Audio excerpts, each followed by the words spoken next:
오늘 우리가 보게 되는 게 6번째예요. 살인하지 말라. 어떠셨어요? 지금 이것을 읽을 때 여러분들 기분이 어떠셨어요? 막 두근두근거리고 막 무섭고 그러셨어요? 제가 보니까 여러분들 표정을 보니까 아무도 그런 분이 없습니다. 그냥 나랑 상관없는 얘기가 나왔네, 이런 표정이세요.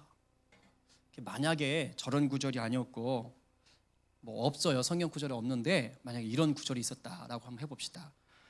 베델 기도에 와서 뜨겁게 기도하면 네가 120살까지 살고 부자가 될 것이다. 이런 구절을 만약에 우리가 지금 읽었다. 그럼 여러분들이 읽을 때 어땠을까요? 조금 전에 살인하지 말라 하고는 좀 달랐겠죠. 그렇죠? 그것을 읽었다면 막 확 와닿았을 겁니다. 막 읽으면서도 아멘 아멘 하고 막 기쁨과 확신이 생기고 그랬을 거예요. 근데 유독 우리가 이 6번째 계명, 살인하지 말라, 이 10계명 가운데서 이 6번째 계명은 참 거리가 멉니다. 와닿질 않아요. 나랑은 아무 상관이 없는 구절이라고 생각하기 때문입니다. 왜냐하면 여기 실제로 사람을 죽여본 사람은 없지요. 옛날에 좀 칼 좀 잡아봤다 뭐 이런 거 없으시죠? 없어요. 그러니까 전혀 나랑은 상관없는 겁니다. 사람은 누구나 자기와 직접적인 상관이 없는 문제는요 별로 관심을 두지 않습니다. 그래서 내 가족이나 내 친구가 사고를 당하면 깜짝 놀라고 막 당황하고 슬퍼하지만 저 IT 공화국 같은 데서 막 지진으로 수천 명이 죽으면 그런 거 봐도 아이고 어떻게 해? 이러고 말아요. 수천 명이 죽었다는데도 그닥 슬퍼하거나 당황해하지 않죠. 이게 우리들의 현실입니다. 똑같아요. 살인하지 말라는 계명도 이런 맥락에서 내가 사람을 안 죽여봤으니까 나와 상관이 없는 것처럼 느껴집니다. 그런데 과연 우리가 이 6번째 계명에서 자유로울 수 있는가 하는 거예요. 이 살인하지 말라라는 계명의 참 뜻을 또 우리가 알게 된다면 이게 내가 상관없는 게 아니었구나, 이 계명에서 자유로울 수가 없구나라는 것을 깨닫게 됩니다. 그러면서 우리가 어떻게 해야지만이 이제 이 6번째 계명을 좀 잘 지키고 살 수 있는지 깨닫게 되고 또 도전을 받게 될 겁니다. 잘 들으시고 좀 깨달아서 하나님 기뻐하시는 삶의 열매를 올려드리는 우리 성님의 가족들 되기를 바랍니다. 우리 옆에 분에게 조금 무섭지만 이렇게 축복합시다. 살인하지 맙시다.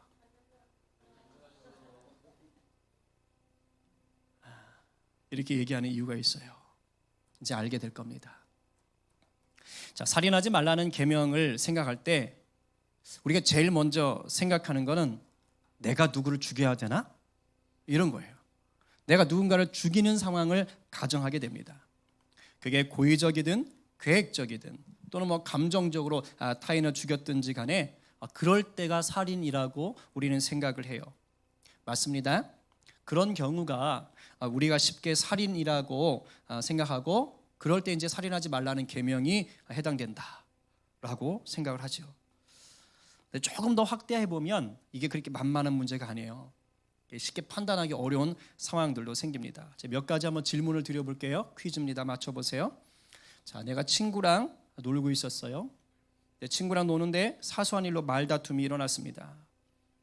요즘 이렇게 그렇죠? 아이들 그래요. 근데 갑자기 말다툼을 하는데 상대편 녀석이 느닷없이 우리 아버지 이름을 부르면서 욕을 하는 거예요. 그러면 그걸 들으면서 아이고 잘했다 할 친구는 없죠. 기분이 나빠집니다. 열받았어요. 막 뚜껑이 막 열렸어요. 막 화가 납니다. 근데 또 욕을 하는 겁니다. 그래가지고 욱하는 감정에 자기도 모르게 주먹이 날아갔어요. 근데 하필 제가 주먹이 셌던 거예요. 그래가지고 그 친구가 맞아가지고 넘어졌어요. 근데 넘어지면서 돌에 부딪혀서 그 자리에서 죽고 말았어요. 제가 그랬다는 것이 아니라 상황을 얘기하는 거예요. 자, 그랬다면 지금 저는 6번째 계명을 어긴 걸까요? 아닐까요? 죽이려고 때린 건 아니죠. 화가 나서 욱해서 때렸는데 걔가 넘어지다가 돌에 부딪혀서 죽었어요. 그럼 이게 살인한 겁니까? 안 한 겁니까? 이 여섯 번째 계명을 어긴 겁니까? 아닙니까?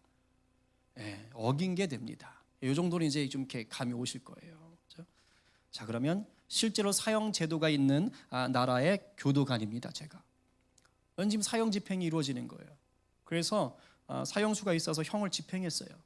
나는 원하지 않는데 직업이 사형 집행관이라, 그래서 할 수 없이 오늘도 제 손으로 사형사 한 사람을 또 이렇게 저세생으로 보내겠다고 합시다. 자, 그랬다면 지금 저는 이 여섯 번째 계명을 어긴 걸까요? 아닐까요? 이제 좀 헷갈리기 시작합니다. 성경으로 말하면 어긴 게 아닌 겁니다. 그런 기준이 서 있어요. 자, 그럼 이건 어때요? 이제 방학 때 시골 큰아버지 댁에 놀러 갔습니다. 또 뭐 할머니 댁에 놀러 갔어요. 그런데 큰아버지가 야, 산에 가서 나무 좀 해와. 그래가지고 위에 무슨 봉이죠? 두리봉인가요? 두리봉에 올라가서 두리번 거리다가 쓸만한 나무가 하나 보여가지고 이제 나무를 하는 겁니다. 근데 나무를 하러 사촌 동생이랑 같이 간 거예요. 그래가지고 저쪽에서 하고 나는 여기서 하고, 그래서 도끼를 들고 이렇게 나무를 막 이렇게 패고 있는데 불사 갑자기 도끼날이 팍 빠진 겁니다. 근데 이게 뚝 떨어지면 좋은데 너무 세게 나무를 패다 보니까 도끼날이 날아간 거예요. 휙 날아가가지고 하필이면 사촌 동생에게로 날아갔죠. 그래서 사촌 동생이 도끼날에 맞아가지고 죽었어요. 자, 이러면은 이 여섯 번째 계명을 어긴 겁니까? 아닙니까? 이제 좀 애매해지지요? 예. 이게 성경에 나오는 말이에요. 이런 예가 나옵니다. 여기서는 이제 십계명을 어긴 게 됩니다. 고의는 정말 아니었어요. 완전한 실수인 것 같은데 이게 어긴 게 돼요. 하나 더 한번 물어볼까요? 전쟁이 일어났어요. 군에 이제 군인으로 나갔습니다. 적이 막 총을 쏘기 시작하는 거예요. 근데 우리 쪽에서도 총을 이제 쏘라고 얘기하는 거죠. 나는 정말 총을 쏘고 싶지 않아요. 그러나 명령이기 때문에 할 수 없이 총을 쐈습니다. 그리고 내 나라 내 가족을 지켜야 하니까 어쩔 수 없이 총을 쐈어요. 그런데 나는 명사수도 아닌데 내가 총송에 몇 살이 맞고 쓰러져서 죽은 거예요. 자, 그러면 지금 나는 여섯 번째 계명을 어긴 겁니까? 아닙니까? 이제 더 안 물어볼게요. 네, 이건 좀 논란이 돼요. 논란이 되는데 일반적으로 학자들이 얘기하기엔 이런 경우도 여섯 번째 계명을 어긴 게 아니다 이렇게 얘기합니다. 분명히 사람을 죽였는데 어떤 경우는 이 여섯 번째 계명에 해당이 안 되고 어떤 경우는 이 여섯 번째 계명을 어긴 게 되고 이래요. 그래서 무엇이 이 계명을 어기고 안 어기는 것이냐, 이런 것들이 조금 이해하기 어렵게 됩니다. 네, 분명한 건 뭐냐? 하나님께서 어떤 경우는 여섯 번째 계명을 어긴 거라고 얘기하고 어떤 경우는 죽였는데도 불구하고 괜찮다고 얘기해요. 그러니까 사람을 죽이는 게 허용되는 경우가 있다는 겁니다. 여러분이 구약을 읽어보셔서 알겠지만 구약은 온통 죽이는 얘기예요. 구약에 보시면 정말 살인 얘기가 많이 나옵니다. 근데 그걸 누가 주로 지시하시느냐? 하나님이 지시를 하세요. 우리 지난번에 봤던 내 부모를 공경하라 할 때도 얘기했죠. 부모를 거역하면 저주하면 어떻게 된다고요? 죽이라. 하나님이 주신 법입니다. 그리고 이방 족속들, 뭐 아말렉과 같은, 그죠? 그런 족속들 어떻게 합니까? 그냥 죽이는 것도 아니고 전멸입니다. 진멸해라. 아예 씨를 말려버려라. 이렇게 얘기합니다. 참 무섭죠. 대체 하나님이 어떤 기준으로 살인하지 말라는 계명을 주시는 걸까? 이 계명은 어떤 기준에서 해당이 되는 걸까? 근데 그냥 쉽게 말하면 이겁니다. 하나님이 정하신 법 안에 있느냐 없느냐를 따지는 거예요. 하나님이 법으로 정해놓으신 것으로서는 괜찮아요. 근데 그것을 벗어나면 이게 이제 살인을 한 게 됩니다. 그래서 아까 교도관 같은 경우도 하나님이 죄인을 벌하시는 차원에서 세우는 거기 때문에 이건 살인을 한 게 아닌 거예요. 그러니까 전쟁도 하나님이 시키신 전쟁, 성전이라는 표현을 쓰죠. 그런 것일 때는 사람을 죽여도 살인한 게 아닌 게 되는 겁니다. 물론 이게 인본주의적 시각에서 보면 시시비비를 따지려고 막 들 거예요. 근데 성경적 기준은 그렇습니다. 하나님이 정하신 법 외의 살인은 이제 다 뭐냐? 그건 육계명을 어기는 게 됩니다. 근데 대부분은 뭐냐? 고의성에 의한 것, 충동적인 것, 또는 계획적인 것들, 이런 것들은 다 이 6번째 계명을 어기는 게 돼요. 왜냐하면 하나님의 법에 따른 게 아니거든요. 그리고 이런 것들은 우리가 조금 전에 보았듯이 분명한 기준을 가지고 있습니다. 근데 이것만 있던 게 아니라는 거죠. 아까 도끼, 그죠? 이건 의도하지 않았거든요. 완전 실수인 것처럼 보여요. 그래서 성경상에서는 과실치사나 비과실치사, 실수죠. 이런 경우들도 살인으로 또 봅니다.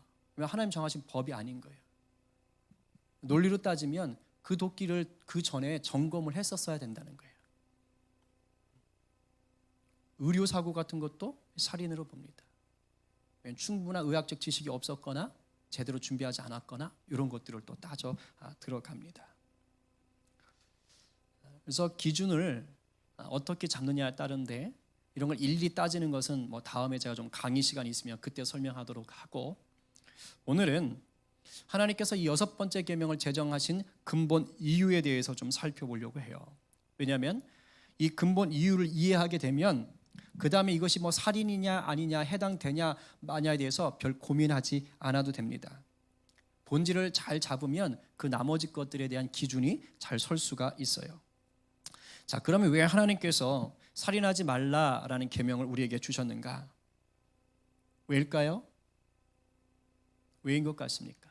아마 쉽게 대답할 수 있는 건 이걸 거예요. 사람 생명이 그 무엇보다 소중하지요. 여러분들 그렇게 생각하십니까? 이렇게 말하는 것은 인본주의적인 대답이에요. 이 말은 맞기도 하지만 틀리기도 합니다. 우리는 인본주의적인 대답이 아니라 성경적인 대답을 할 수 있어야 됩니다. 하나님께서 우리에게 살인하지 말라는 계명을 주신 것은 이래요. 첫 번째는 뭐냐? 살인이 죄인 이유는요, 인간이 하나님의 형상으로 만들어졌기 때문에 그래요. 그러니까 살인을 하지 말아야 될 첫 번째 가장 중요한 것은 사람이 하나님의 형상인 겁니다. 이건 예수를 믿든지 믿지 않든지 모두에게 적용되는 겁니다. 그렇기 때문에 인간을 죽이는 것은 하나님의 형상을 함부로 훼손하는 게 되는 겁니다. 창세기 9장 6절에 이렇게 써 있어요. 우리 같이 한번 읽어볼까요? 시작. 다른 사람의 피를 흘리면 그 사람의 피도 흘릴 것이니 이는 하나님이 자기 형상대로 사람을 지으셨음이니라. 결국 사람이 사람을 죽이면 창조주 하나님을 모독하는 죄를 짓게 되는 겁니다. 가장 중요한 이유 아셨지요? 자, 두 번째로 하나님이 살인을 죄라고 명명하시고 금하신 이유는 뭐냐? 인간의 소유권이 하나님께 있어서 그래요. 인간이 하나님의 소유이기 때문에 그렇습니다. 시편 24편 1절에 이렇게 얘기하고 있습니다. 함께 읽어보겠습니다. 시작.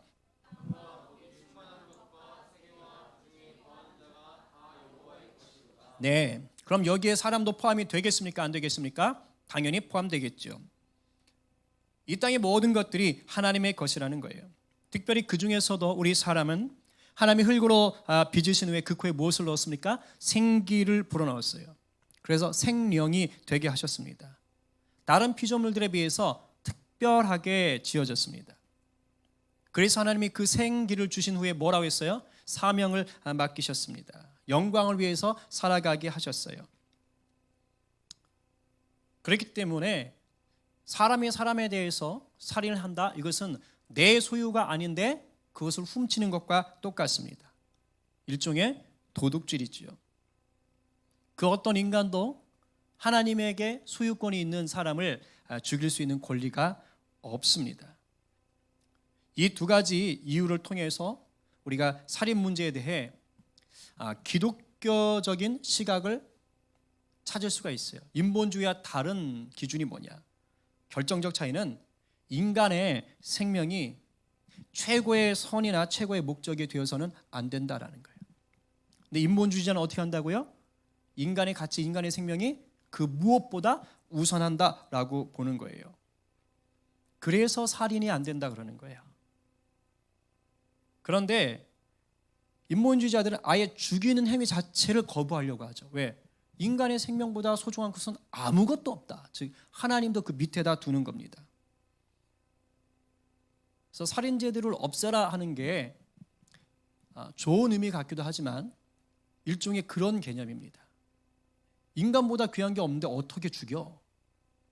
그래서 뭐 수십 명, 수백 명을 죽인 사람도 그에게 인권이 있다. 그의 생명도 존중받아야 된다 하면서 절대 죽이지 마라. 이렇게 하는 거예요. 나쁜 짓을 한 사람도 인권을 존중해야 된다. 이렇게 하는 것이죠. 물론 오해하지 마세요. 제가 뭐 살인제도를 찬성한다든가 뭐 살인자는 인권이 없다 이런 걸 주장하는 게 아닙니다. 지금 맥락이 그게 아니에요. 그건 다른 문제이기 때문에 여기서 논할 것이 아니고 인본주의적 사고 속에서는 인간의 생명을 최우선으로 여긴다는 거예요. 그래서 하나님께서 만드신 피조물을 하나님보다 더 높은 자리에 올려 놓았다는 것이죠. 근데 하나님은 인간을 최고의 선으로 여기지 않았어요. 최고의 가치로 두지 않았습니다. 물론 성경에서 인간이 천하보다 귀하다고 얘기는 하지요. 하나님이 그런 인간을 사랑하셔서 자기 아들까지 내어주시고 구원하신 것도 많습니다. 맞습니다. 정말 소중하게 여기세요. 그러나 그렇다고 해서 하나님보다 높이지는 않습니다. 우리는 하나님이 창조하신 피조물이고 하나님의 나라를 위해서 사명을 부여받은 하나님 사역의 대리자일 뿐이에요.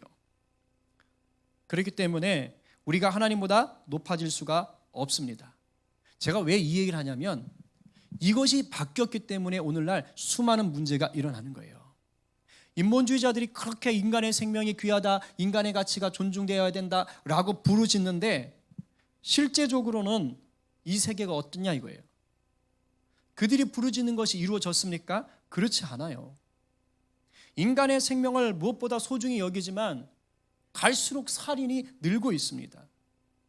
인간의 생명을, 인간의 가치를 경시하는 게 인간을 수단으로, 물건으로 취급하는 일이 더 많아지고 있어요. 형태만 좀 바뀌었을 뿐입니다. 대놓고 노예를 삼지 않는 것 뿐이에요. 왜 그래요? 우리에게 생명을 주신 하나님을 제대로 바라보지 않기 때문입니다. 하나님을 가장 높이고 하나님 뜻대로 세상을 볼 때에만 비로소 인간의 생명도 진심으로 존중할 수 있는데 그걸 놓치고 있는 거예요.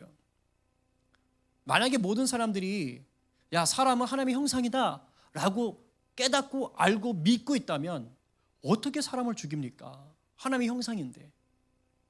근데 하나님을 모르니까 이 진리를 모르는 거예요. 인본주의는 결정적인 약점을 갖고 있습니다. 동시에 살인하지 말라라는 이 계명은 뭐뭐 하지 말라는 명령이긴 하지만 뒤집어서 말하면 하나님의 형상으로 지으신 사람을 뭐하라는 계명일까요? 사랑해야 된다라는 계명입니다. 단순히 인간의 가치가 뛰어나기 때문이 아니라 사람의 형상으로, 하나님의 형상으로 지어진 사람이기 때문에 그것은 사랑해야 될 가치가 있다라는 거예요. 역으로 말하면 그렇죠. 실제적으로는 이것을 얘기하고 싶은 겁니다. 왜? 십계명을 둘로 나누면 하나님 사랑, 이웃 사랑이거든요. 그 이웃을 사랑하는 것의 첫 번째는 부모님 사랑이에요. 왜? 히브리 사고에서 이웃은 나 외 모두가 이웃인 겁니다. 그러니까 가족일지라도 나 외엔 다 이웃이 되는 거예요. 내 가장 가까운 부모를 사랑하는 것. 그리고 나서 뭡니까? 최소로 시작되는 것은 살인하지 않는 것부터 시작하는 거예요. 하이델베르크 교리문답이라는 게 있습니다. 거기에 보면 이 6번째 계명을 이런 식으로 설명하고 있어요. 질문과 답인데 우리 한번 질문과 답을 한번 얘기해 보겠습니다. 우리 남자분들께서 한번 질문에 해당되는 것을 읽어볼까요? 그러한 시작. 우리 이웃을 죽이지 않으면 그것으로 충분한 말입니까? 자, 이웃을 죽이지 않으면 그것으로 됩니까? 이렇게 물어본 거예요. 그 다음을 이제 얘기하는 겁니다. 물어보면 우리 자매들이 한번 대답합니다. 시작.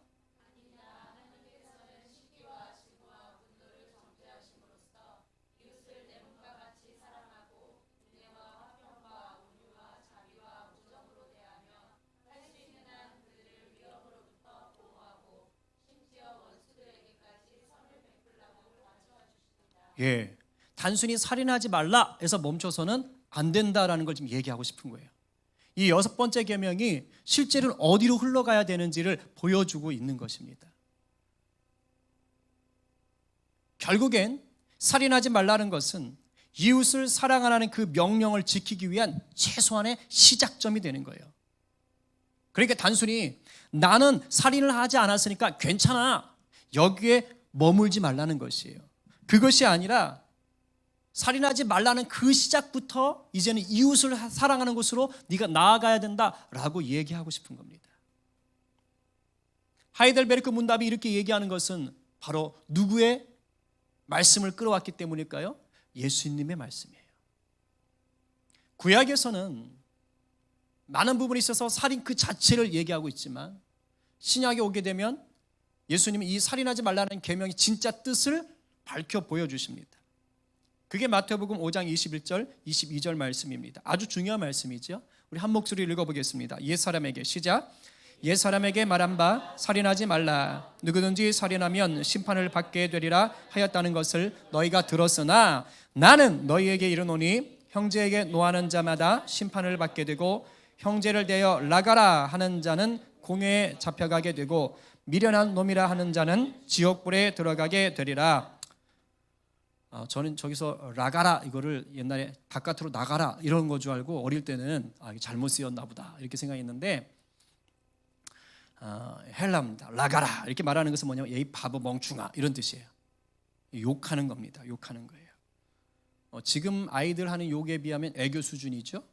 근데 좀 이렇게 심한 욕입니다. 지금 예수님이 뭐라 그래요? 타인을 향하여서 분노하거나 욕하거나 저주하면 뭐에 해당된다는 겁니까? 살인에 해당된다고 얘기하시는 거예요.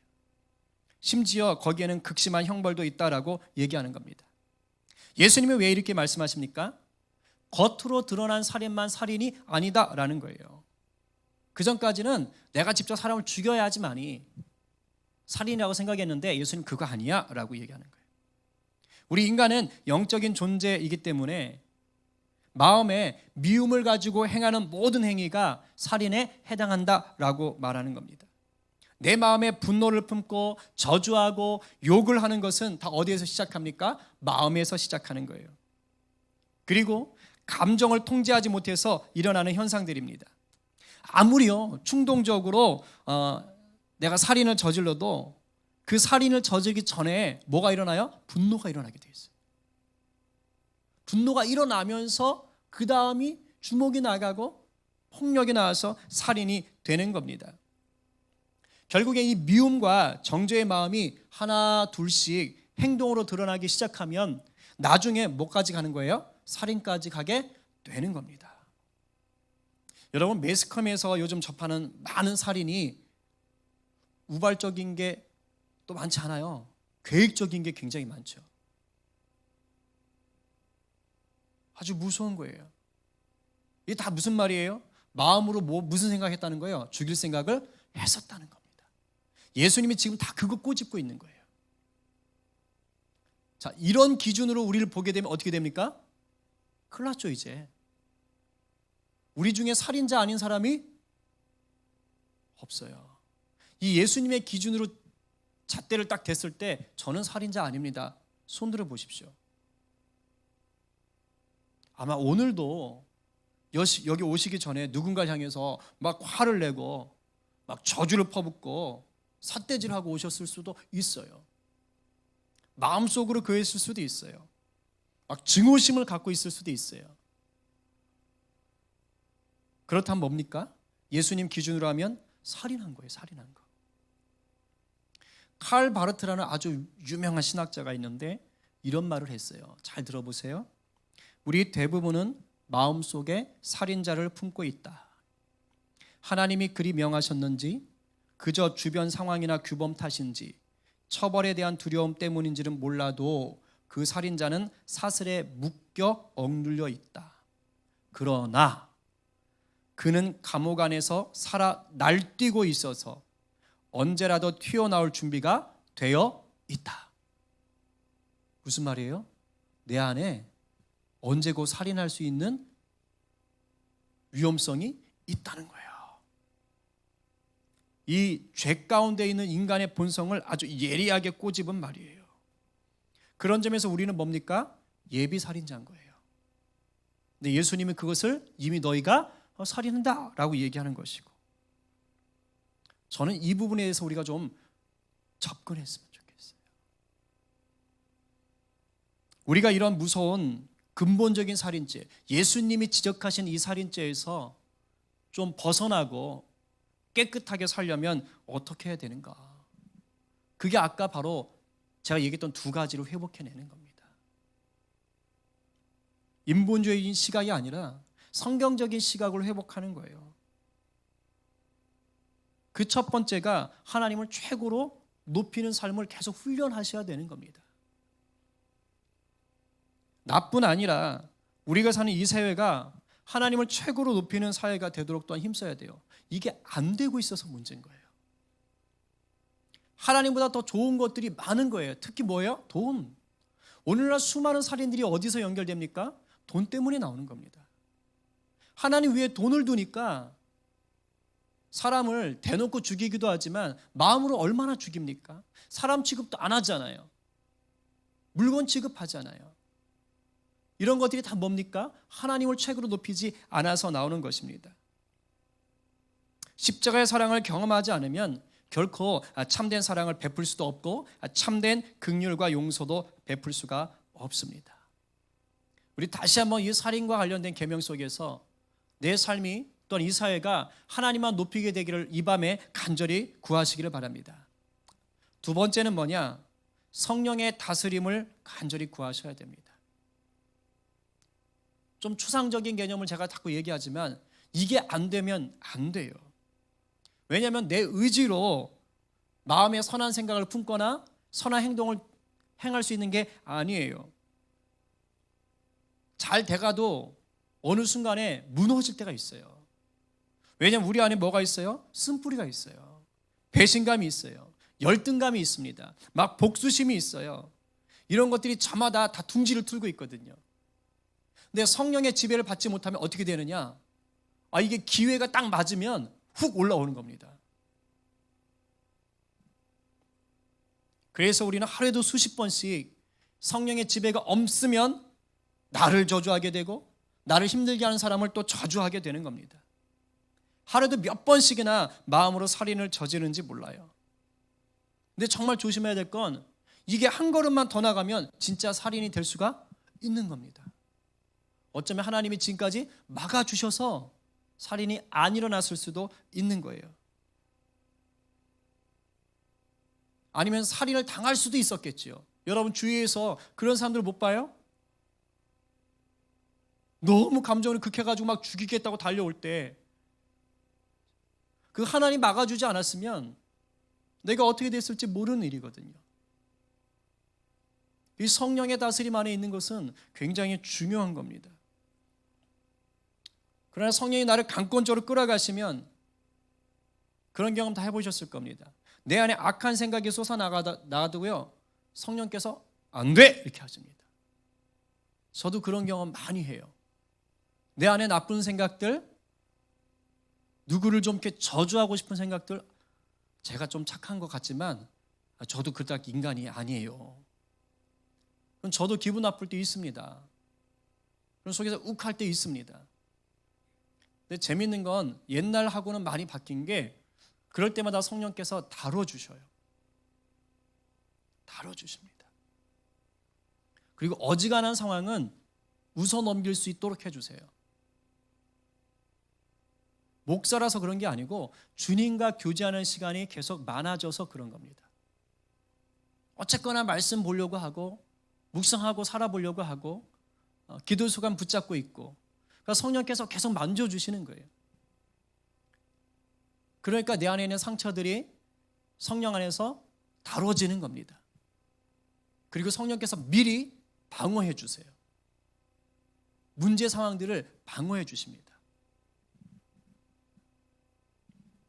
다른 게 기적이 아니고 이게 진짜 기적인 거예요. 우리 안에 이 기적들이 필요합니다.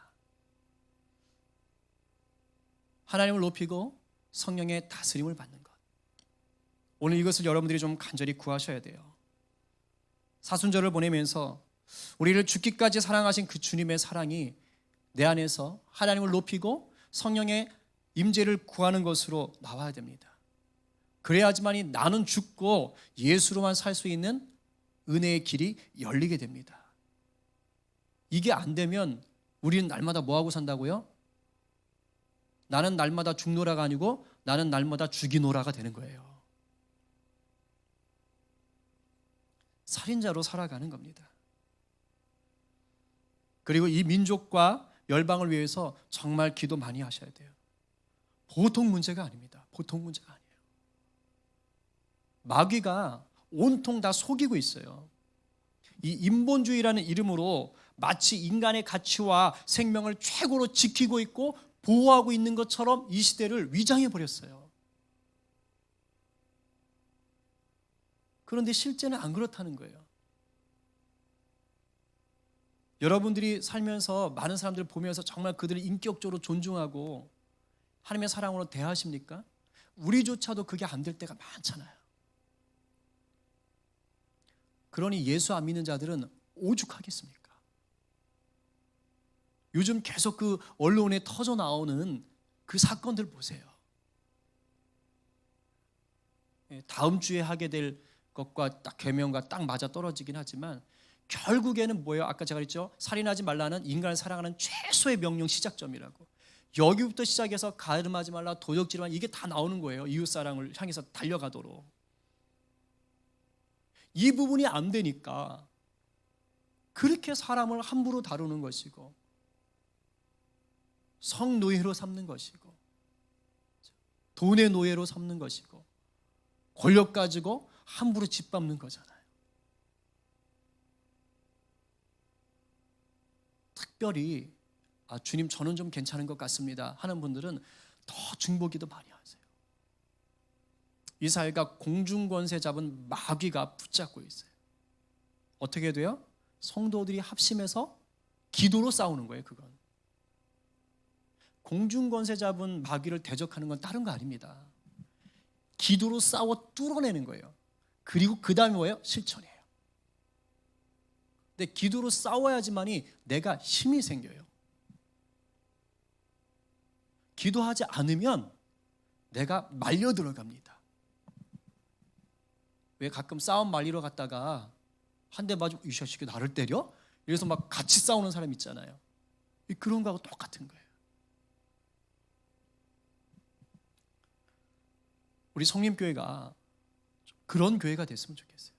내 개인의 문제 갖고 기도하는 건 중요합니다. 근데 결국 내 개인의 문제가 뭐에 연관되어 있을까요? 이 마귀의 괴계에 연관되어 있는 거예요. 마귀가 이 사회를 부정과 부패와 이 살인과 폭력으로 붙잡고 있으면 그게 결국 다 어디로 와요? 내 삶 속에 영향이 오는 거예요. 그렇잖아요. 사회 사람들이 다 막 악에 맞춰가지고 인상 쓰고 돌아다니고 하면.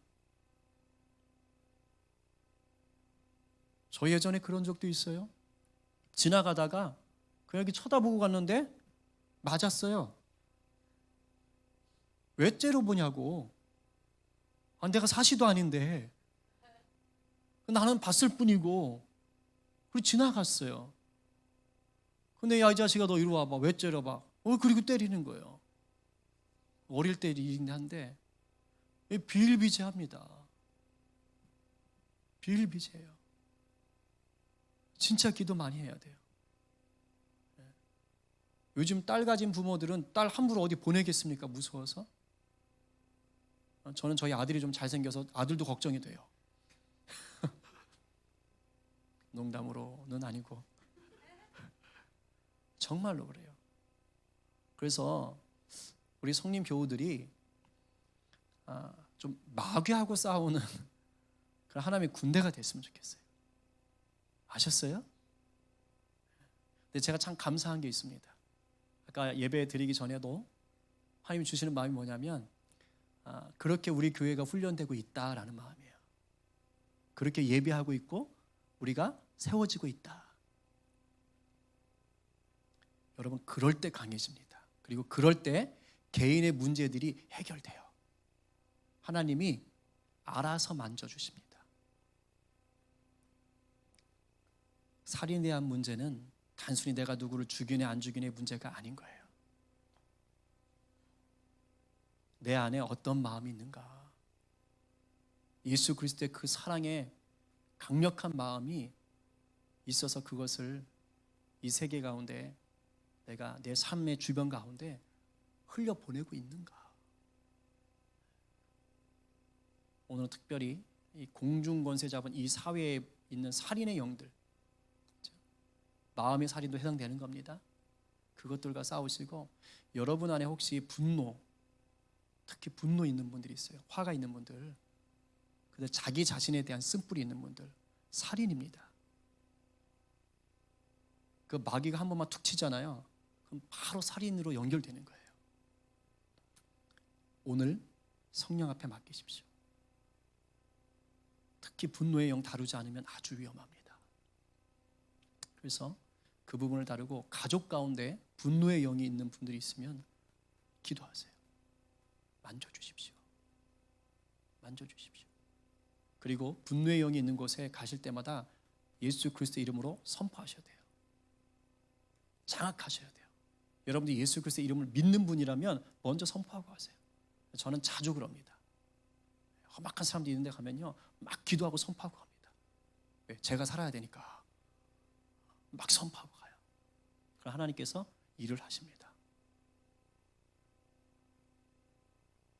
시온이가 어저께 갑자기 자기가 자기 반 회장 선거에 나가겠다고, 제가 딸이 나간다면 이해가 되겠는데 아들이 회장 선거를, 근데 네가 회장 선거 나가서 뭐라고 말할 거냐, 엄마한테 들었는데 자기가 다치더라도 싸우는 걸 말리겠다고.